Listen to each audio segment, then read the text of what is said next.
Welcome to this episode of Love That For You, the podcast where we dive into the stories that shape us and celebrate the moments that make us who we are. I'm your host, Morgan Leatherwood, a Charlotte-based professional photographer with a passion for genuine connections. Get ready for a conversation that's both lighthearted and deeply insightful. As we journey through each episode, you'll witness the power of storytelling in its purest form. Whether we're discussing pivotal life moments, overcoming challenges, or celebrating achievements, every story will leave you saying, "Love that for you." It's a phrase that encapsulates our genuine enthusiasm for the triumphs of others and the joy that radiates from their successes. You could be anywhere, listening to anything, but you're here, and I love that for you. Hey friends, before we jump into our conversation, I just wanted to remind you, if you don't know already, I actually host another podcast called Queen City Connect. This is a podcast that celebrates the dreamers, the doers, and the change makers of Charlotte, North Carolina. If that sounds like something that would interest you, I would love for you to go check it out on any podcast platform, even the one you're listening to right now. We would absolutely love that. Give it a like, give it a subscribe, rate and review, and I think you're really going to enjoy it. We also have an Instagram page that you can follow along to see who all of the incredible small business owners and nonprofits and creatives that make up Charlotte, North Carolina are at. So if that sounds like something you would enjoy, we would love for you to listen in. Thanks, everyone. You probably were in Glasgow. Yep. I assume. There's We an kind area, of drove through Glasgow. We weren't there for long. There's an area outside of Glasgow called Cambuslang. It's middle of nowhere. We were not there. I can confidently say. Well, it's like pretty much this empty rural area, but it was the site of the largest revival in Scottish history, Christian revival in Scottish history. Way. Yeah, because they couldn't hold it in Glasgow. I did not know this, but the church at the time, the predominant, we'll call it the non-Catholic church, so the Protestant church at the time, did a semi-annual communion event where they brought people from all over the place. And they brought a preacher in from America, George Whitfield. He comes in, they pull all these people together, and a revival breaks out, the good old school tent revival in Cambuslang, Scotland. And this pastor, over the next year and a half after that, went on horseback to every home of someone that said they gave their lives to Christ and recorded their story. What? And I've got the Cambuslang Prayer Revival stories. It's this 2-volume dense book of the largest revival that's happened in Scotland's history. And it's just this guy went to verify it. Yeah. Said, did this really happen or not? 2 years. First ever podcast. Yeah. Exactly. And it's the coolest thing. It's a little like dry at times because he's almost clinical about it. Sure. But then they like share their stories one after the other. That's insane. He's been doing this for a long time. Yeah. Yeah. It's like he knows what he's doing. Right? Wow. What a great segue, because we're rolling, and I loved hearing about that. Welcome to the Love That For You podcast. I'm so excited that y'all are here. Yeah. Glad to be here. This is going to be a party. Today we have my pastor, Pastor Spence, and Courtney, his wife. Y'all, the official and honorary pastor of the pod. How does it feel? Oh my gosh. I'm not ready for such a title, but I'll do everything I can. You're here, and that is enough. We accept you as you are. Oh, welcome. Man. Preach. We're like the church. So. I love it. And me, podcast studio. Welcome. I'm so glad y'all are here. We're going to have a party. So just like that story you told, I love to be a pretty like story driven podcast. I love to hear people's stories, hear what they're doing, how we can encourage them, support them. But it always ends up, I know the listener and myself always ends up like being encouraged listening to the story that's shared. So it's cool how it kind of goes back and we can like serve each other in that way. But I'm excited to have you guys here because you are my pastor and my pastor's wife, and y'all have meant so much to me spiritually. So I'd love to hear just a little bit of your story. And then I have some pretty like hot topic church questions that I'm just not even going to hold back. Is that okay? I hope that's okay. Let's go. Great. Because our church, and we're going to talk about this in a few minutes, but our church is going through a series called Hard to Believe right now. And it's like my pastor, literally Pastor Spence is like, what's every like hard topic that's like super, no one agrees on it and controversial. We're going to talk about that for the next like month and a half. Super fun. I'm here for it. There are certain Enneagram numbers though that I'm sure are like, Yeah, that's right. But it's okay. I'm not one of those. So I actually, when it comes to confrontation, I never want it like about me, but when it's not like about me specifically, I'm like, please let me sit in the room and just watch y'all go back. Let's see it happen. Yeah. I know. Okay. Love it. But before we dive into those questions, I'd love to hear just a little bit of y'all's story. So, Courtney, how about we start with you? Just share a little bit about who you are, where you came from, and then we can dive into how you and Pastor Spence met too. Yes, so I grew up on a beef cattle farm outside of Greensboro. My family did not go to church, but we were a very moral rules family. I met Spence when we were in high school, and I started going to church with his family because they were looking for a new church.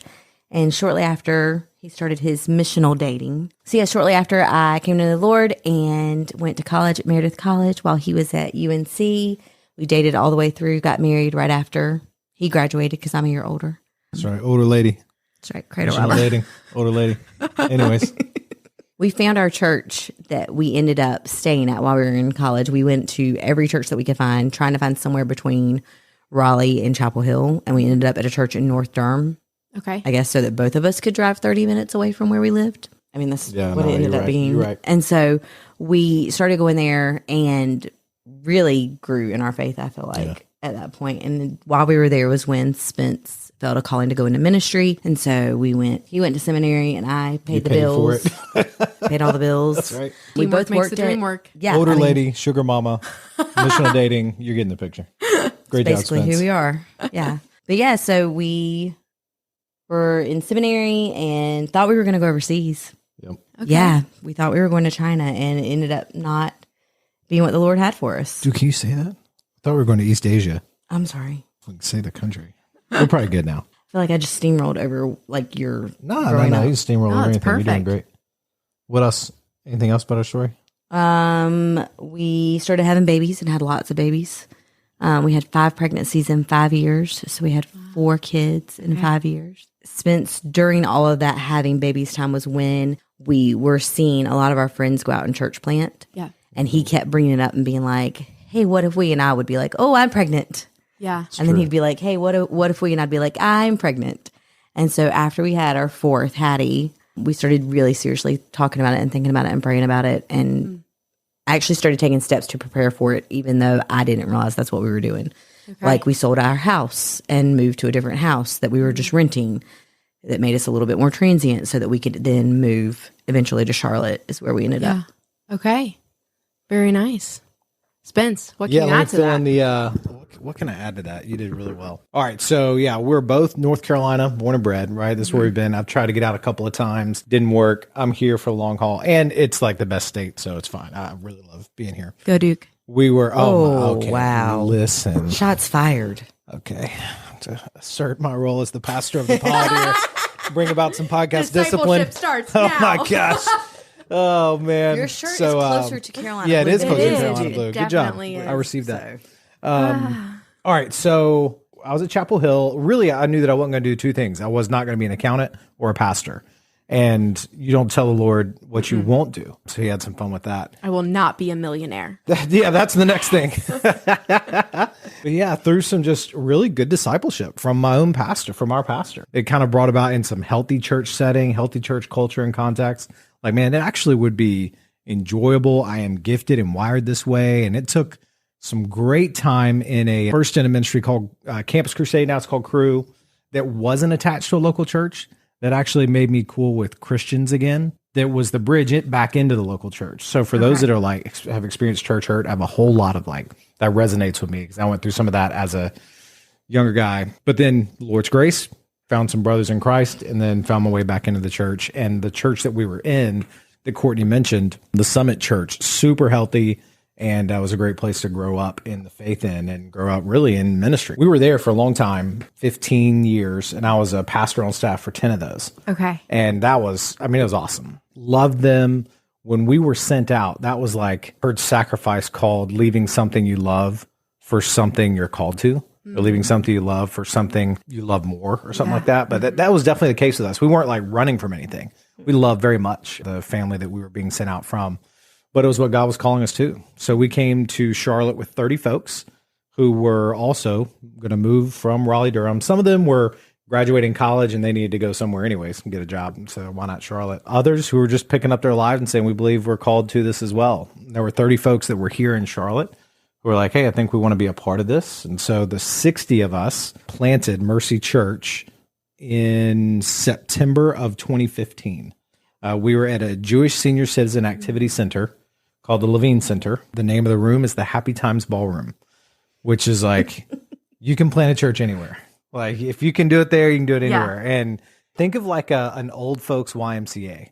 Like, they didn't live there, but they came there a lot, to the point where I promise you, we had multiple times where we showed up for Sunday morning church, and like members who were members of that center were like there doing yoga or swimming, water aerobics. Man, we had some grandmas come sit in the back after water aerobics for stuff. Listen, they're exercising physically, now they're exercising spiritually. There was some special stuff, man. Those first week, it was like every other week, some guy, chef so-and-so, was cooking with as much garlic as you can imagine in the back. So did that feel like distracting?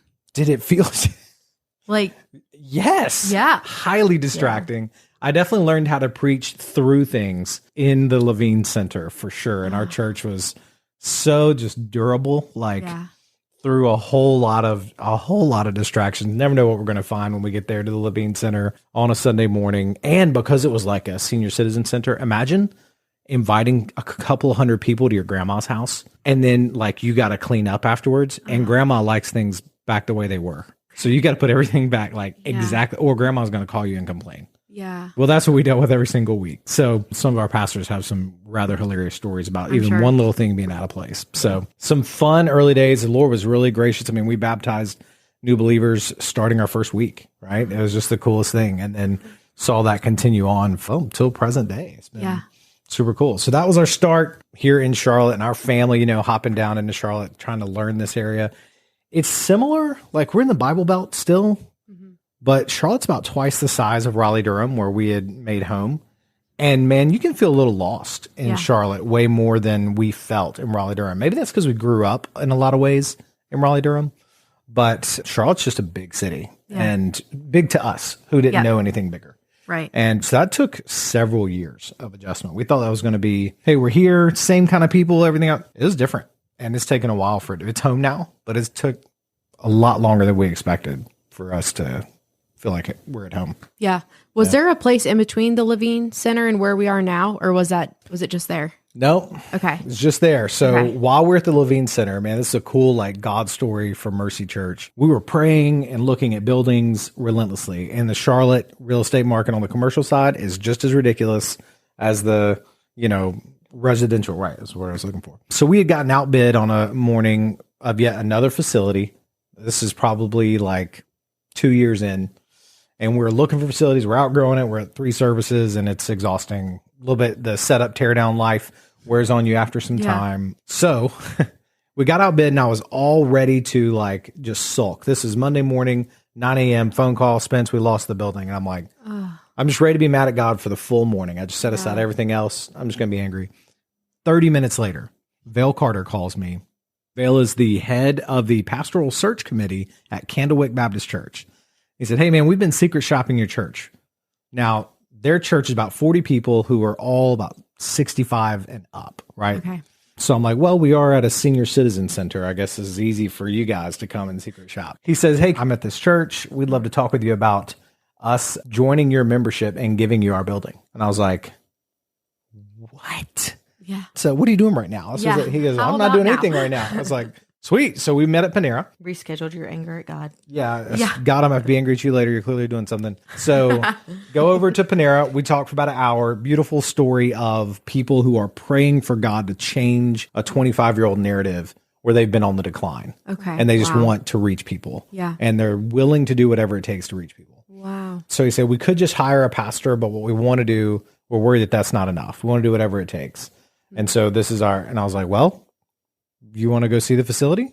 It's like, let's go do that. Yeah. So then we go over to Providence Road, we see the facility, and really within about 2 or 3 months of that day, which is crazy, these old folks were moving fast. Yeah. They agreed together. They interviewed me to be their pastor, but then they all agreed together that they were going to close down their church formally, hand the keys over to a church plant, join our membership. And it was beautiful. It's this powerful legacy of faith move that these folks did. And not only that, so Mercy Church got a building, yes, But we also got grandparents in the faith. Yeah. And as a young church who was, I mean, even younger than we are now, younger at the time in terms of median age, we got grandparents. It was beautiful. Yeah. And you still see them. Like if you come to Providence Road in particular on Sunday morning, you'll see John Adams out there, out front like a Walmart greeter, ready to welcome and knows more people in our church than I do, I'm pretty sure. Yeah. It's John and Margaret and several, Felton and Rachel. I can keep going on. Several folks who have stuck with us, and that's not easy for them. Everything has changed for them about how church is done. Yeah. But they're seeing people come to know Christ, and they're like, so we're in it, you know? Max and Sonia, I can keep going. That's really incredible. Powerful. Yeah. Yeah. When I was looking for a church when I moved back to Charlotte, so I grew up here and then lived in Atlanta for several years, came back, and then was like, all right, where do I want to, be at church? And something so important to me is like, okay, there are so many, like, obviously doctrine, all of that, putting that aside, like, obviously I want that first and foremost, but it's like, I want something that can be current in like 2023, but also I want there to be every generation. I don't want to go to a place with just 25-year-olds. Right. I want a place where I can pour into and I can also be poured into. That's right. And that was so important for me when I was looking for a church. But I had heard this story before. I was familiar with the story, but while you were telling it, I kind of put myself in the position of those people who were a part of that church because I'd never really done that before. Yeah. And like, that is such a move of faith for them. Oh, yeah. Like they had no idea what was going to happen, but because of their obedience to God, look what has happened. That's right. Right. That's right. It's powerful. And it is one that I keep close to me because I'm for a couple of reasons. One, I think there are a lot of other churches in Charlotte that there is a similar opportunity in front of them. And they're the ones that are going to they're holding that opportunity in their hands. And will they trust the Lord to that degree? Yeah. Because Charlotte's got a long history of church. Yep. But also a lot of churches on the decline. And there's going to need to be some bold steps of faith. So I share the story as much as I can in hopes that it will encourage the faith of others who are in a similar setting. And also as a reminder to me that nothing that mercy has mercy earned. Right. It's been given. Yeah. It's all the Lord's anyways. And we likewise, this is our day in the sun, if you will, but time belongs to the Lord. And one day I'm going to be John Adams, Lord willing, if I get to that age. I need to be ready to do whatever it takes, even in that day. To not, the way a friend of mine who's about 25 years older than me said, I always want my greatest days of faith to be just ahead of me. I never want to be looking back on what God did do. He said, I want to be thankful for what God did do. Yeah. But always as like inspiration for my even bigger faith ahead. Yeah. And that's where I wanted to be the same way. And these guys, they're the story of this church now being so embedded in ours just kind of keeps that fresh for me. So what's maybe a piece of encouragement you could share to someone who's maybe listening and they're in their 50s, 60s, 70s, and they're thinking their best days were behind them? Yeah. Like maybe there's not a place for me in the church anymore. Maybe I did my time. I'm thinking of so many people, even through COVID, when we weren't in church, and now that church has come back, there's a lot of people in that generation that is like, well, why do I need to go? I can watch it on my TV screen. So like, what is that encouragement for why we need every generation in the church? Ooh, girl, you're going to get me on a whole sermon with that one, a whole sermon series about to come in the next 5 minutes. No, let's put it as simple as this. Yeah. The church throughout the New Testament, God gives us 2 or 3 main metaphors.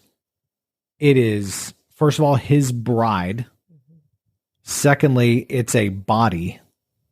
And third, it's a family. None of those, you can't be close to your bride, close to your own body, close to your family, only remotely. You got to be present with them. That's just what it is.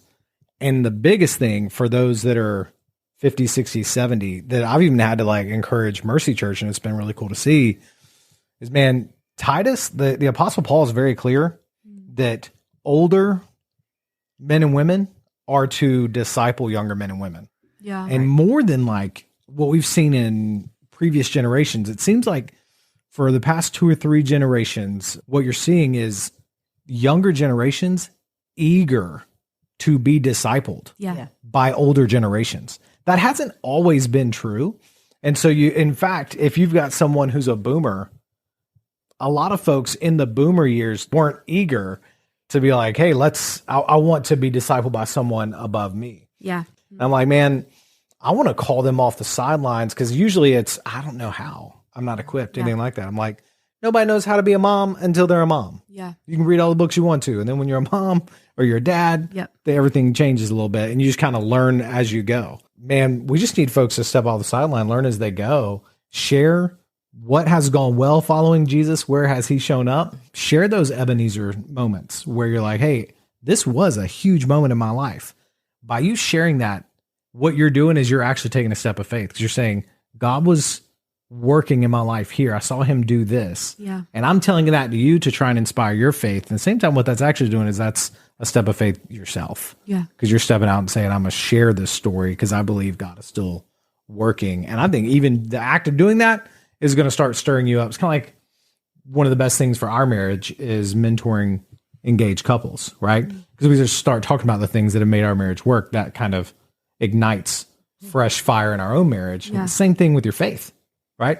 By sharing what God has done, it starts to ignite those sparks of faith again in me for what could come ahead. So. Yeah, that's good. That's good. Courtney, if you want to share anything about that, I'd love to hear your thoughts on it too. And even flipping the opposite direction of, okay, there's all these teenagers and people in their 20s. Do they need to be in church? What's the purpose for getting the younger generation in? And one thing I feel like Mercy does very well is leading millennials, leading Gen Z, getting them in the door, but not in a flashy way. We keep the main thing, but people are staying. So like, why is that happening? And why is that important that it does happen? I think that for teenagers in early 20s, mid 20s, whatever, I think it is so important to have a voice that is not their parent.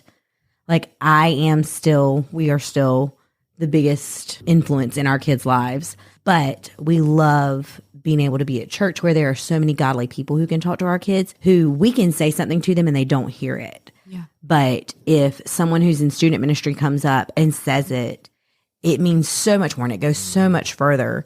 And I think that just trickles all the way out to if you are 26 years old and you are in a community group and you're like, hey, I think I'm going to move across the country for this girl. And your community group looks at you and they're like, well, does she love Jesus? How well do you really know her? What else is out there? Like, what are you doing? And they can just kind of call you out and talk you through making that decision to make sure you're not just making a quick, hey, I need to get married right now decision, or I need to follow this girl, or whatever it could be. I want to take this job because it's a lot of money, but it's in the middle of nowhere where there's no community and no church. Well, that may not be the best decision for you if you're here and you're in a thriving church with community who know you and love you. Right. And having people to like bounce that off of. In my community group, we have these conversations all the time. Pretty much everybody in my group are late 20s, early 30s. Okay. Most everyone's married. We have several parents that have their first baby, and then there's a handful of us singles. And so there's a lot of conversation around jobs, spouses, boyfriends, girlfriends, and being in a position where you can literally talk through, here's what I'm thinking, and have that accountability in a way too.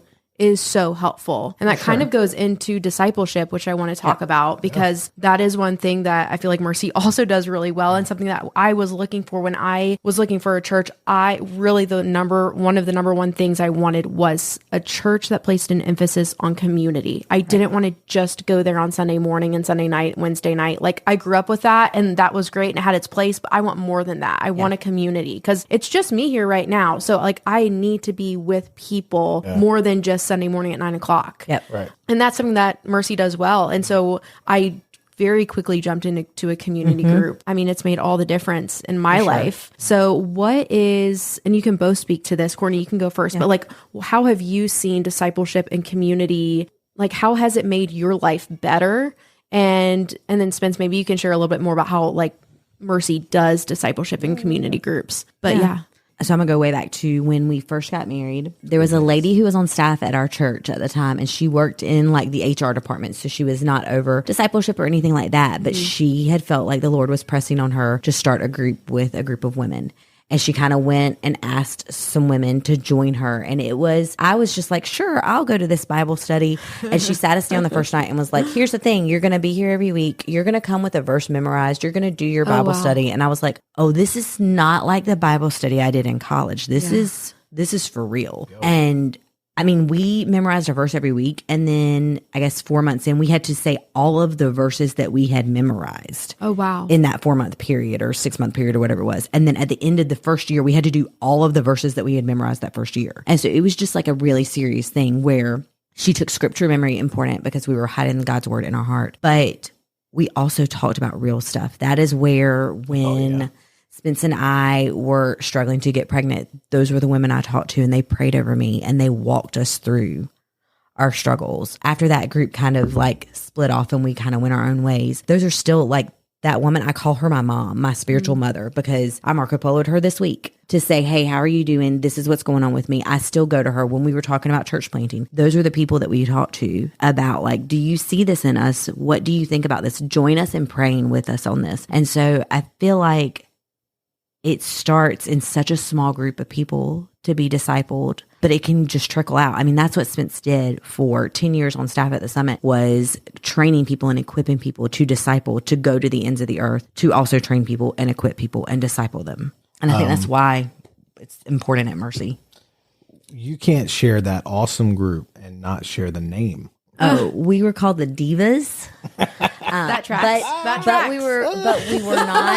we were not listed on like this official small group's website. So we were actually the Divas on the down low is what we called ourselves. They were, y'all. This is real. And Zeke was a baby whenever the last year that we were in group. We had Zeke as our baby. He was the only baby in the group. And we called him our diva dude, which Spence did not love. Nah, it wasn't great. They kept that in the room. They were all of his like aunts, and they all like, we literally just passed him around the group. And it was, that right there is such a sweet picture for me, because those women had prayed for him. Yep. For us to have him. That's really and then for him to get passed around that group. Yeah. And prayed over during that group and prayed over us as we were sent out. Like, that group of women will always hold a special place in my heart. Yeah. Always. I hadn't thought about this, but hilariously, he is the least diva of our 4 kids. Just in terms of what a diva actually is. That's pretty funny. Yeah, it's a beautiful story. And it is like something I hope for. I really hope for Mercy Church that along the way, this is why I'm big on the church being a family with the older generations. It's because of that story. Yeah. Oh, yeah, I didn't say Bonnie was or is 20 years older than me. Okay. A single lady, never been married, never had kids.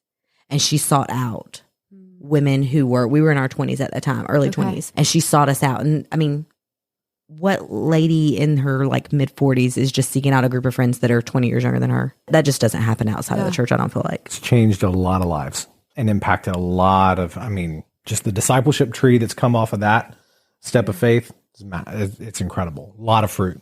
So I hope for the same thing for us. And that's what we try. And we just kind of beat the drum. I actually am encouraged to hear you say it, because this is the problem being on the inside. I always see all the things that need to be fixed and need to be better, and they're not where they need to be. And so it's a good refreshing reminder. It's like, hey, the Lord's actually been doing some cool stuff, which is cool to hear. But it's something that I just I beat the drum a lot. It was my job at Summit for 10 years before coming down. So we have like a goal in mind that we want 80% of the people that are at Mercy to be in a community group. And we say 80 because that 20% reflects the people that are new, who are like, I'm still new here. I don't know if I want to go to your snack duty, and I've been here twice. Like I don't know that I want to go to your house. Why do you want me to come to your house? That's weird. So there's room for people kind of on ramping, Sure. But that's a serious thing, because that goal is really what some would say really high, but it's us saying, man, this is where there's good about the weekend gathering. I'm actually a big weekend gathering guy now. I have to be, but I do think sitting together, unified under God's teaching, singing over one another, praying together, taking communion, baptism, God calls us to it. Yeah. But there's a certain kind of, in a lot of ways, I think of the weekend as the greenhouse where we're putting all the stuff in play, and community group is where the real tilling of the soil. It's where, I'm going to bust that metaphor up if I go too far with it, but inside of a circle, or inside of a group of 3, even inside a circle, in a living room, somewhere else, you can have dialogue and conversation that we don't have on Sunday enough. And we can pray over one another and everything else, but I think discipleship happens in relationship. Yeah. And relationship is kind of grown out of just some space where you're together regularly. Right. And so to ask for the weekend to make all of that happen is crazy. So I see them both as equally, for the church, we programatize it. We have to. That's good stewardship. But what I'm after is what Courtney experienced, and I've experienced at times as well, just those. And I want you to be in a spot where you're challenged to grow as a follower of Jesus, and somebody's going to call you to your next step, hold you accountable to it, and then tell you, hey, this is, you're going to experience the fruit of it, and then you're going to turn around and do it for somebody else. That's right. That's a good, healthy space. Mm-hmm. Yeah, that's so good. And for anyone listening too, who's like, okay, but what happens at community group? We don't like just hang out. Like there is an element of hanging out, but exactly what you said. I love that we sit down and we talk through the message that you preach, and it makes it come alive. We have especially recently, we've had the best discussion. Y'all just need to come to our community group sometime. That's what it sounds just like sit in the corner. It is the best. Like we always stay past 2 hours, like just talking about what God is doing and just in the Word. Awesome. It's incredible. But yeah, just having conversation of asking questions, and we always have a guide. So there's questions. So it's not like we're just like, what should we talk about tonight? But so we are like guided through what to talk through and ask questions and just seek the Lord. And it's just a very, very purposeful thing, which I really love. It's cool to hear. For anybody that cares, sometimes I don't think people care about the innards of how these ideas and programs take us behind the scenes. Yeah. So it's like going into the laboratory. If you care about the laboratory, here it is real quick. Sociologists talk about layered learning, different ways of learning. And one way of learning is just you sit and you listen, or you watch a YouTube video. You know what I mean? But if you watch a YouTube video and then you start tinkering with the whatever it is you're trying to do, baking a French tart, for example, what I learned how to do on sabbatical, or something else, right? You're doing it with your hands. Well, now you're getting practice. So the learning it's happening twice because I'm doing it and I'm watching. This layered learning mentality is designed to help things go deeper. So for the person who's like, why would you just talk about your sermon? That's actually not, it's not just because Pastor Spence really needs people to talk about his sermon. I actually would prefer you not talk about me. But what we're doing is we're saying this passage of scripture or this biblical theological concept needs to be digested a couple of times. We need to go through it a couple of times to really make it impact us. And what you're talking about in community group is so powerful. I need to move from what you just said to everybody to, all right, somebody needs to hold me accountable to how I actually play this out and follow Christ in my life. I'm engaging the same concept multiple times, and I'm being forced into a step of obedience because, man, we are so good in the church, chief of sinners right here, of hearing something, that's good, and then leaving it and never touching it again. Yeah. And group being connected to that group discussion, being connected to that sermon the way it is designed for that. No, we're going to actually hold each other accountable to doing something with what God's taught us. So anyways, that's a little in the lab. Yeah. So let's talk just for a few minutes about the current series that you're going through now. Yep. And maybe what you can do is share the topics. And what's great about Mercy, the messages are on Spotify. They're on YouTube. That we have music playlists on Spotify as well. Like so many resources are available for everyone to listen to on Spotify and YouTube and maybe even some other platforms as well. So all of these messages, it's not too late if you haven't heard them and you're like, oh, I want to hear that. You can go back and hear that. Yeah. I will even link the episodes in the show notes of this episode too, so people can have a direct link if they want to listen. But can you just share a little bit? What is the series we're going through now? And then what are some of the topics? And also just like, why are we doing this? Yeah, what in the world are we doing? What are you doing, man? All right, back into the sermon lab we go. This is great. All right, so we're in a series that we have named "It's Hard to Believe." Yeah. If you're familiar with Christianity theology, it's an apologetics series, which just means we're defending the faith. We're not being defensive. Big important difference there. We're not like, oh, we're defensive against anything out there. Instead, we're defending. We're giving an explanation for why we believe. So the idea is first I'll say what we're doing in the series and then why we're doing it, when we're doing it. So there's basically 6 common, actually I think there's a lot more, but we chose 6 common questions or obstacles that people have that make it hard to believe the Christian message because what Christians say about this or because of my experience in this. So ours are, for this year, I divided up into basically, it's almost like 3 2-part sermons. When you look at it, 6 total sermons. But the first 2 were on authority. So we talked about Jesus being the only way, the only true authority, and the Bible being an authoritative word of God for us. Authority is a big deal in our age. And so the idea of, well, what is the authority I should listen to? And especially an authority outside of myself. And can I trust that Jesus is that? Can I trust the Bible to be that? So authority. Then the second sort of two-parter was on pain and suffering, because that's a big deal in our age. So one was on church hurt specifically. That's something I experienced, and it's something a lot of people in the South have experienced. In fact, it is one of the, maybe the main reason people leave the church is because of some kind of personal pain. It's not like a, you know what, I've just thought more on this, and after thinking more on theology, I've decided I disagree. That's usually not what it is. It's, I experienced something that did not line up with the theology, and I'm hurt by it. And so I'm out. And if you're going to call yourself a Christian and act like that, then I want nothing to do with Christianity. Bingo. That's what makes it hard to believe. And the other one was just on suffering in the world in general. Like, how can I believe in a good God when bad things happen in the world? And bad things happen to me personally. So that was the second block. And the last block is on what I would call the God of our age, which is sexuality.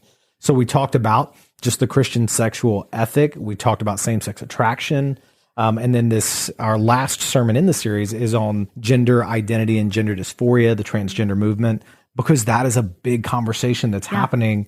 If you're a Christian, you're like, I don't know what, all of a sudden this conversation has been thrust on me. I wasn't really ready for it. And I think I know what I believe, and I don't know how to have a conversation about it. Or you're a non-Christian and you're going, well, I think this is the reason why I don't believe, is because Christians either seem avoidant or angry or just like vague about it. And I don't understand. I'm like, I don't want anything to do with that. So in a world that's saying something different than the Christian message, how can we speak the truth in love?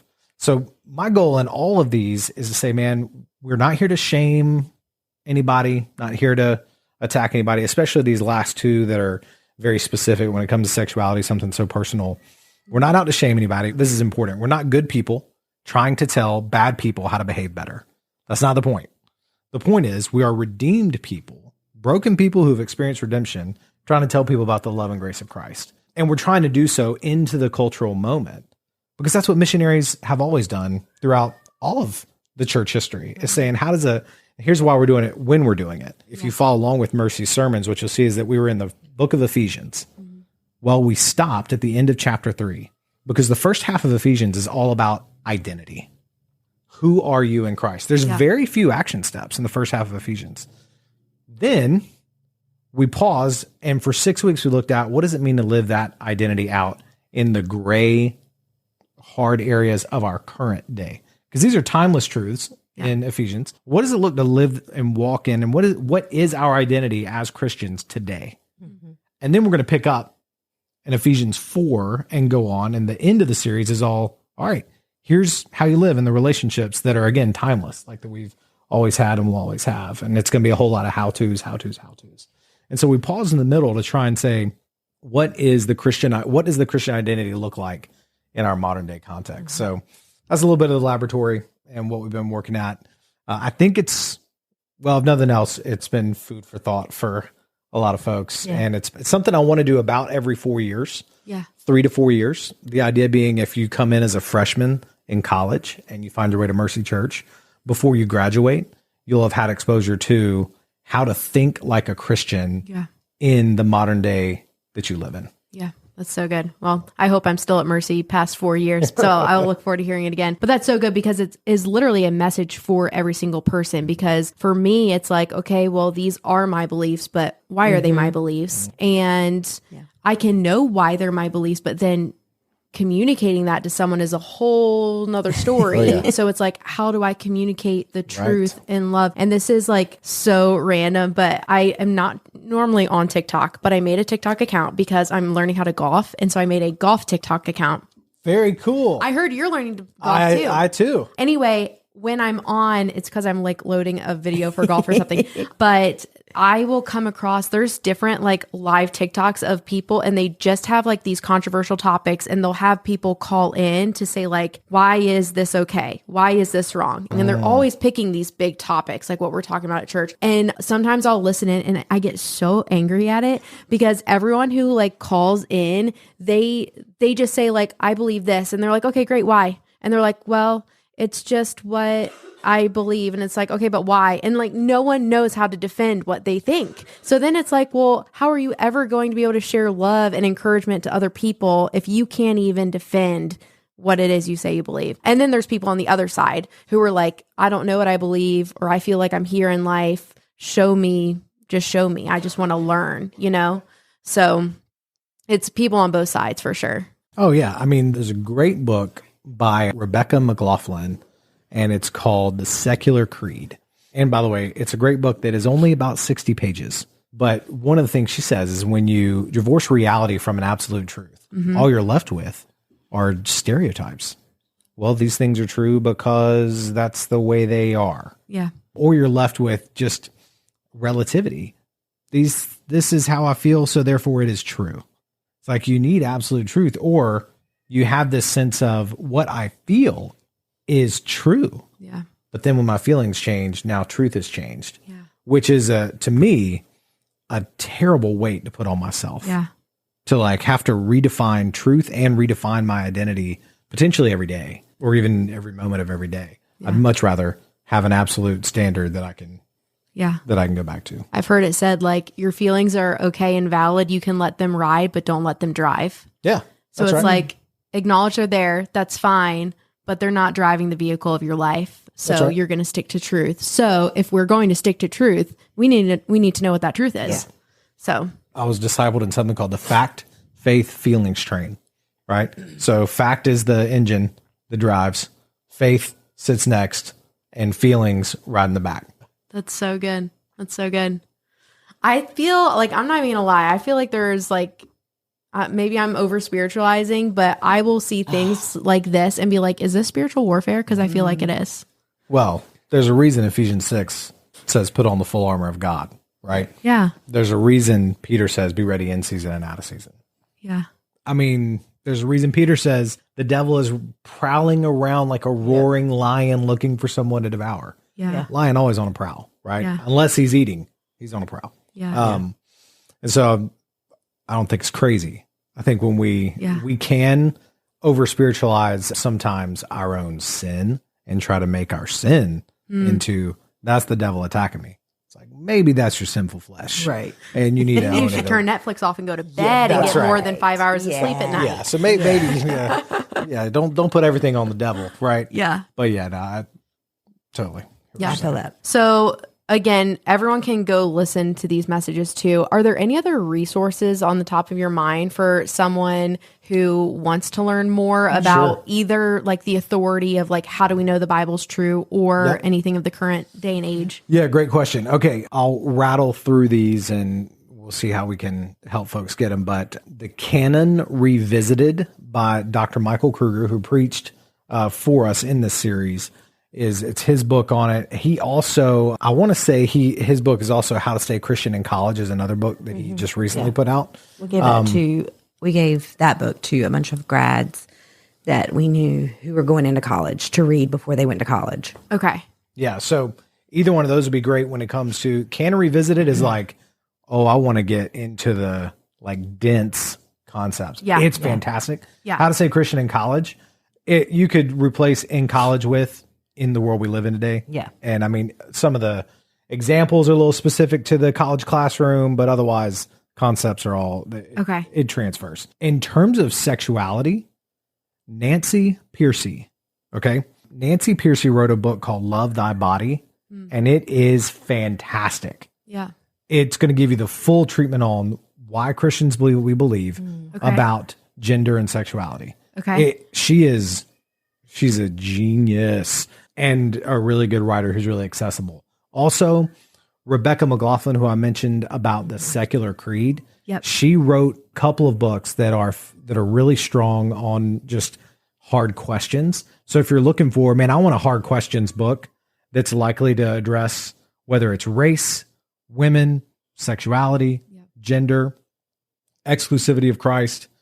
Her book, I think it's like Confronting Christianity. I think it's Confronting Christianity is what I'm forgetting the name of it right now, but that one's good. And the classic go back to is Tim Keller's Reason for God. Yeah.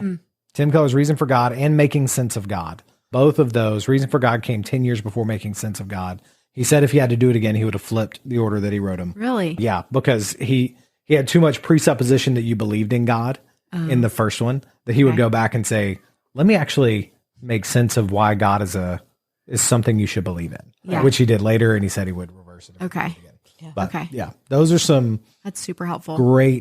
All those great resources. There are more out there, but those will lead you down a really good path. Yeah. That's so good, man. Like literally just sitting here thinking about just the state of our world and just how much we need a savior. Like we're talking through all of these messages, and it's because at the end of the day, we're all looking for something, and we all need something. We all feel empty and have to be filled by something. And everyone is looking for that. And you're either going to find it in God or you're going to find it in any other thing that will always come up short. And it's, like I just imagine someone listening and just feeling like almost overwhelmed by listening to this, of just being like, man, it's just, we're in a hard place right now.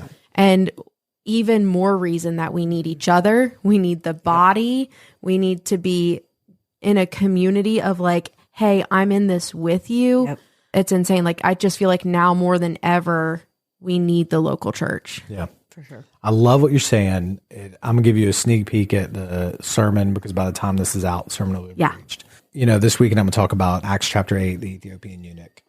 So the Ethiopian eunuch travels 1,000 miles from Ethiopia to go to the temple in Jerusalem to go and worship God, and only to be met when he arrives.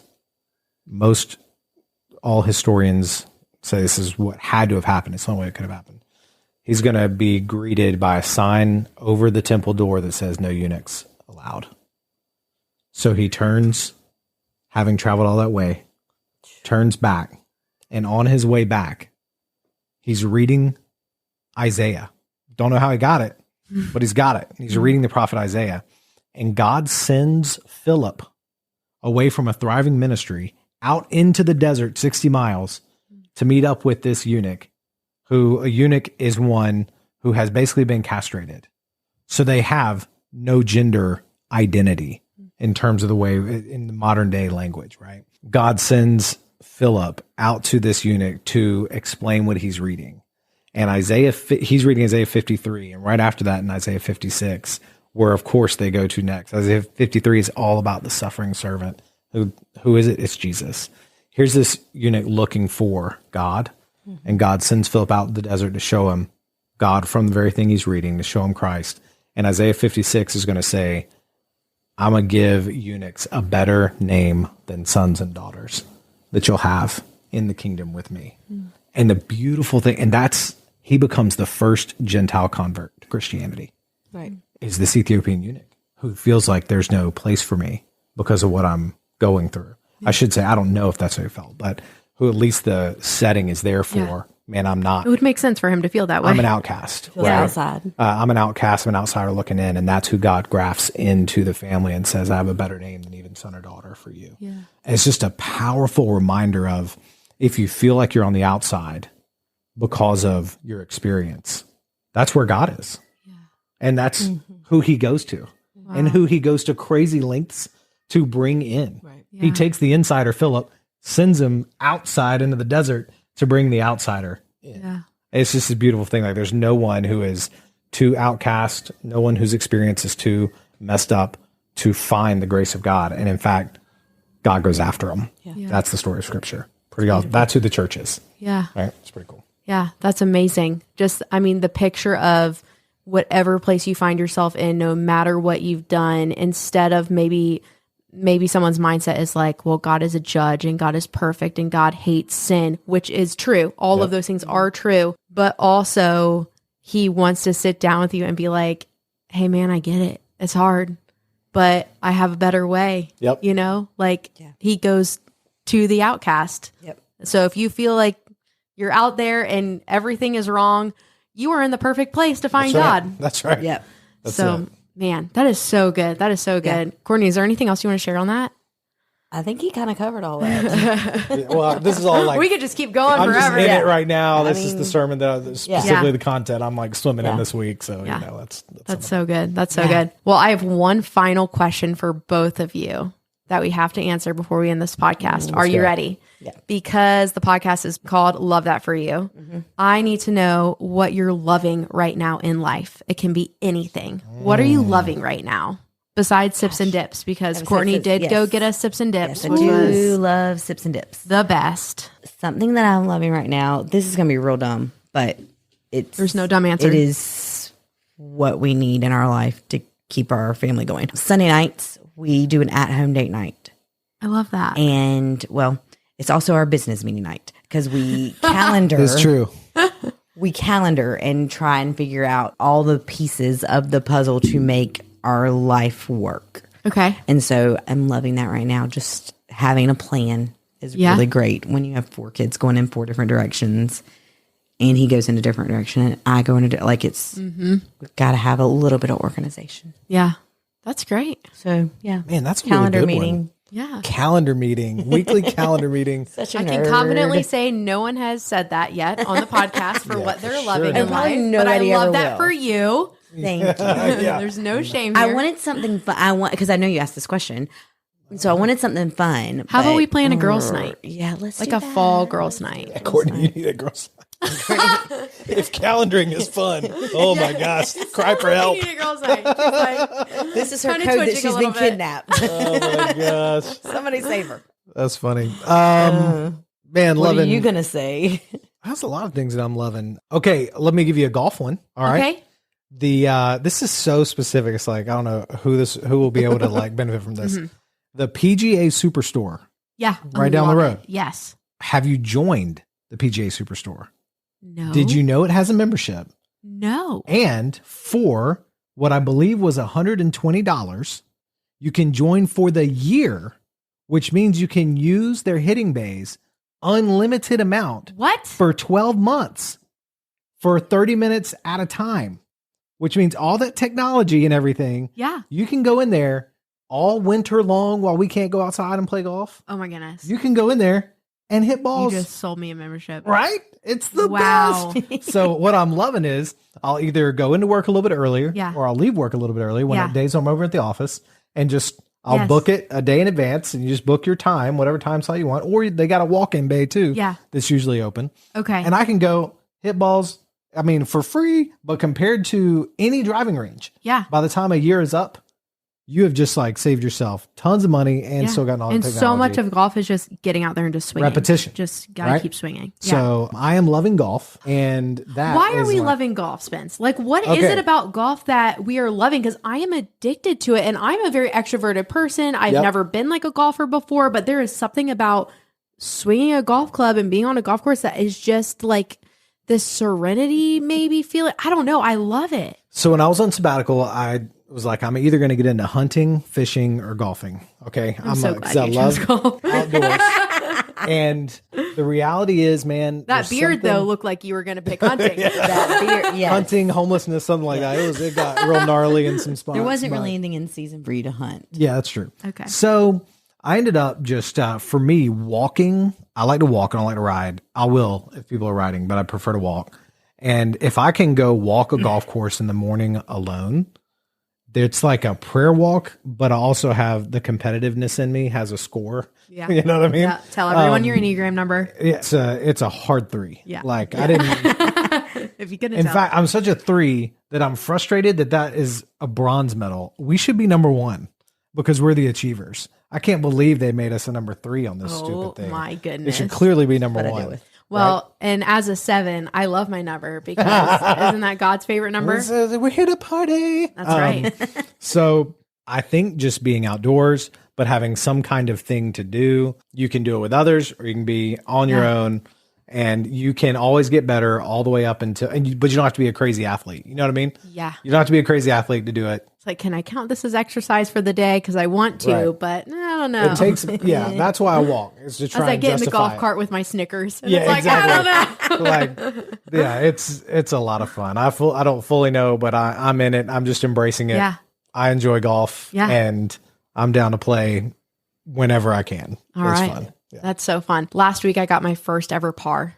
Hey, I know. that's a huge moment. It was a huge moment on the last hole. Yep, Oh. up here at Providence Country Club. On 18, So good. Actually, you know what? It was on 9. We only played 9 that day. whatever. It was on 9. To walk off the course, now you're like, I'm definitely coming back. I was like, maybe I should just be done. Right. I don't know if it gets better than this. Does this mean I'm I've done with retired. golf? Yeah, you guys, I I can have retire now. golfed now. I've completed golf. Yeah, I wish that was the feeling. That's I could so do funny. that. Yeah, I love it. Oh, that's so great. Well, y'all, thank you so much for coming on the for podcast. having us. this is Yeah. great. So you. good. Love it. So good. And everyone listening, go watch and listen to all the sermons. It's so good. If you're in Charlotte, come to on, Mercy. man. Love to have you. We've got multiple locations, so you are welcome. And that's a wrap on today's episode of Love That For You. As always, I want to extend a heartfelt thank you to everyone who shares their incredible story with us. If this story resonated with you, don't hesitate to reach out and let them know. Remember, we're all about celebrating the victories big and small. If you enjoyed today's episode, be sure to subscribe, leave a review, and share it with your friends. Keep spreading those positive vibes and saying, love that for you. Until next time, friends, I'm Morgan Leatherwood, reminding you to embrace your own story and find joy in the journeys of others.